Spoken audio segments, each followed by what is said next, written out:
and a very warm welcome. You're watching NDTV 24/7 with me, Raisha Sehgal, and it has been more than a week since the 10/11 blast, and the probe has widened dramatically. From hospital lockers being used as safe haven to how an everyday grain grinder became a tool to powder chemical. What are the big revelations, and are we just looking at the tip of the iceberg? We will be answering all of that on the show today, but first, the latest from the Al-Falah University. It has been more than 10 days since the Delhi blast. NDTV has now accessed the images of the recoveries made during the blast probe. Now, during the probe, the NIA team recovered a flour mill and some electrical machines from the house of a taxi driver living in Faridabad's village, Dhoj. And this recovery was made late on Wednesday night. The mill was used by Dr. Muzammil in the room that he had rented in Dhoj, from where, on November 9th, remember, the police of Jammu and Kashmir and Faridabad had recovered 360 kg of ammonium nitrate and other explosives. Well, in our next story now, we will tell you how Dr. Umar built an extensive digital network of extremist propaganda, which he used to radicalize young men, professionals, and even his close associates. More in our next report.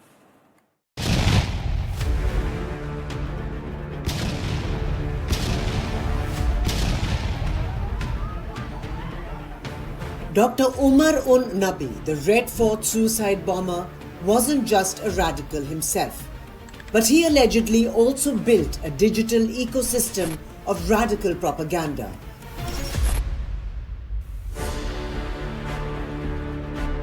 One that investigators say he used to indoctrinate young men, professionals, and even his own associates. According to security agencies, Dr. Umar, a 35-year-old medical professional from Pulwama, had been creating a series of extremist motivational videos over the past few months. Investigators have recovered 12 such videos from the mobile phone seized from an arrested accused. Most of these videos centered around one theme: that if in the past a handful of Afghan Mujahideen and the Taliban could defeat superpowers like Russia, America, and NATO forces, then you too can do so. Officials say Umar used these videos to brainwash hesitant recruits. Jasir Ahmed Wani, alias Danish, was one of them, who initially refused to join the module. But after repeated exposure to Umar's videos, Jasir allegedly agreed to provide tech support to the group. Investigators claim Umar was targeting professionals and youngsters, encouraging them with messages asserting the dominance of Islam over other faiths. These videos, officers say, were shared through encrypted apps with a close-knit group. There are also inputs that Umar conducted online sessions to motivate members for suicide missions. Dr. Umar Nabi graduated from GMC Srinagar in 2017. He worked in hospitals in Srinagar and Anantnag and later joined the Al-Falah University as an assistant professor. But sources say Umar had already displayed signs of rigid radical behavior much earlier. Exclusive inputs accessed by NDTV reveal that when he was serving at GMC Anantnag, Umar would question women patients on religious lines. According to sources, he asked patients, "Aapne hijab kyun nahi pehna? Why is your head not covered properly? Aap kitni baar namaz padhti hain?" Multiple patients reportedly complained about his intrusive approach. After growing concerns, his services were eventually terminated. Sources further say that as a teacher, Umar advocated segregation of boys and girls, citing religious directives. Investigators describe him as reserved, rigid, and deeply radicalized, with a marked obsession for promoting Islamic supremacy. Today, the same man, a former doctor and academic, is identified as a suicide bomber behind the wheel of the white Hyundai i20 that exploded near Red Fort on November 10th. Investigators are now piecing together how an educated professional turned into an ideologue recruiter and finally a suicide attacker. Bureau Report, NDTV.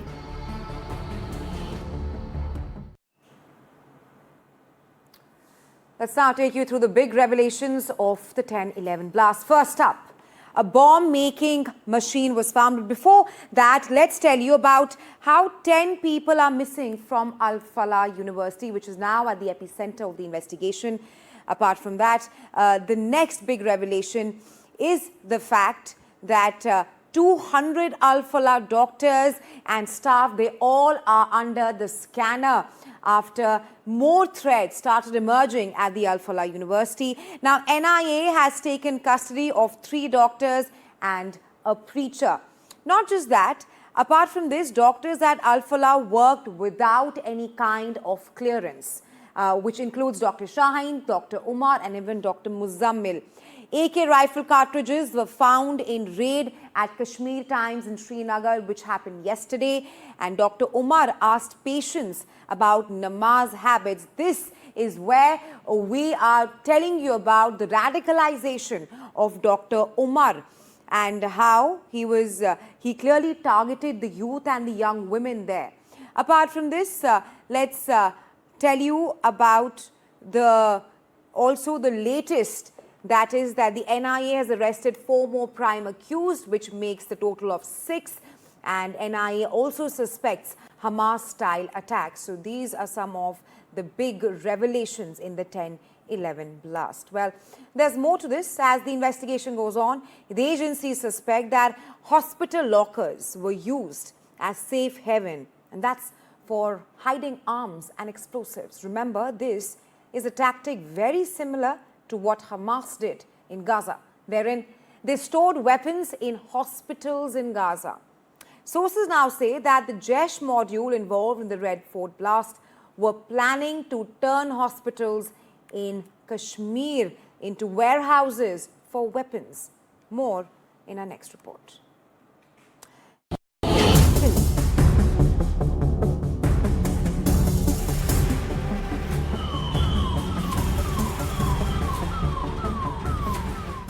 Were the doctors of terror inspired by Hamas? In a sensational twist to the Red Fort blast investigations, agencies now suspect that hospital lockers in Kashmir were being turned into safe havens for hiding arms and explosives. A tactic strikingly similar to what terror groups have used in conflict zones like Gaza. According to NIA sources, the Jaish-e-Mohammed module behind the Red Fort explosion had allegedly planned to convert multiple hospitals across Baramulla, Anantnag, Budgam, Srinagar and Naugam into major weapon storage centers. Sources say this pattern is similar to Hamas's use of hospital complexes in Gaza, including the Al-Shifa hospital, for hiding weapons and command structures. Inputs received by the NIA indicated increasing proximity between Hamas elements and Jaish cadres, raising the possibility that this module may have been receiving technical guidance inspired by the Hamas operations. This key breakthrough reportedly emerged during the interrogation of Dr. Adil Radar, one of the accused arrested in the case. Acting swiftly, security agencies conducted extensive raids at several hospitals in Kashmir, where investigators recovered weapons hidden inside lockers belonging to the accused doctors.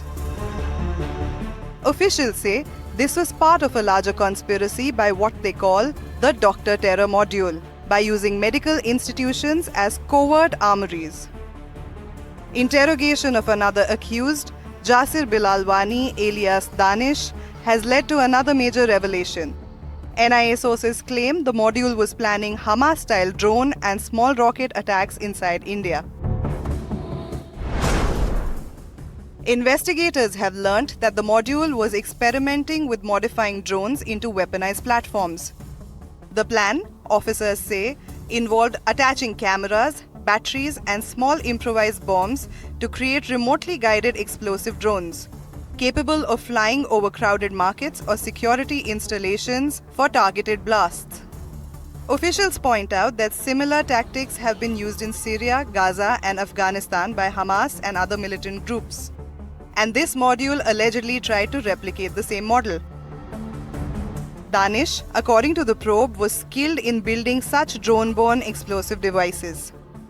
The plot was in advanced stages, but the module was busted before any attack could be executed. With hospitals emerging as potential storage sites and weaponized drones entering the terror blueprint, investigators say the Red Fort blast probe has now widened into a major counter-terror challenge. One that mirrors global patterns of terror innovation. Bureau Report, NDTV. All right, let's study more about the terror angle for 10/11 blast and the major faces, the terror doctors. First up, Omar bin Khatib, known as Dr. Omar, the one who blew the Red Fort blast on the 10th of November. He's a Pakistan operative. Now, apart from this, he met Maulvi Irfan. Now, remember, Maulvi Irfan is the cleric who worked in a mosque in Shopian, and he radicalized youth and connected them with the Jaish module. So that's about Maulvi Irfan. The third person in this tree of terror is Dr. Muzammil. He recruited all the doctors, which includes Dr. Omar, Dr. Shaheen, and he also transported explosives. Now, Dr. Muzammil's major role was radicalization of youth. He rather recruited doctors who were radicalized and who were ready to take forward the terror act here in India. Well, like I mentioned, Dr. Muzammil recruited doctors. Let's now take you through the doctors recruited by Dr. Muzammil. All these three doctors, Dr. Adil, who arranged logistics for the module. Then we have Dr. Umar, who carried out the attack at the Red Fort. And Dr. Shaheen, who emerged as the face of terror. She raised funds for module. Not just that, let's tell you more about their roles. Dr. Shaheen connected poor women and girls with Jaish, from Saharanpur to even Delhi. Dr. Umar, he was a doctor with knowledge of chemicals, and he knew a lot about bomb making as well. Dr. Adil, I told you a short while ago that he was the one who rather arranged logistics, but he also arranged I-20 car for the module. Dr. Umar also, he was trained in making bombs, and Dr. Shaheen funded module with rupees 20 lakhs. Dr. Umar's arrest, it was Dr. Umar who was first arrested after the 10/11 blast at the Red Fort, and his arrest led to the exposure of this terror module which we are talking about here, which rather expands from New Delhi to Srinagar and even to Gujarat. And like I mentioned, Dr. Shaheen was tasked with forming a Jaish terror module here in India, and that is women's wing of Jaish terror module. And lastly, this person, he's rather co-conspirator. We are talking about Jasir Bilal Wani, also widely known as Danish. He's the techie of the module. He helped Dr. Umar with bomb making, with logistics, and all kind of backhand support, which was given to Dr. Umar while he made the bomb through Jasir Bilal Wani, also known as Danish. Remember, all of them are under the scanner and they are with the NIA here in India. Well, lastly, the last person here is Dr. Amir Rashid Ali. He arranged logistics for the module. So this perhaps gives you an overview of how all these doctors, all these terror doctors rather, they worked in cohesion to plan a series of bomb blasts here in New Delhi. Well, security agencies are also hot on the trail of a Jaish handler named Hanzullah, who reportedly supplied bomb-making videos to one of the accused in the case, and that's Dr. Muzammil. Remember, Dr. Muzammil is the one who hired a slew of doctors, terror doctors rather, as per sources. Jaish handler Hanzullah shared bomb-making videos with Red Fort blast accused Dr. Umar. Security agencies investigating the blast probe are trying to find out who is this Hanzullah. Remember that the Jaish-e-Mohammed posters that came up on the 18th of October, those posters bore the name of the handler, clearly stating Commander Hanzullah.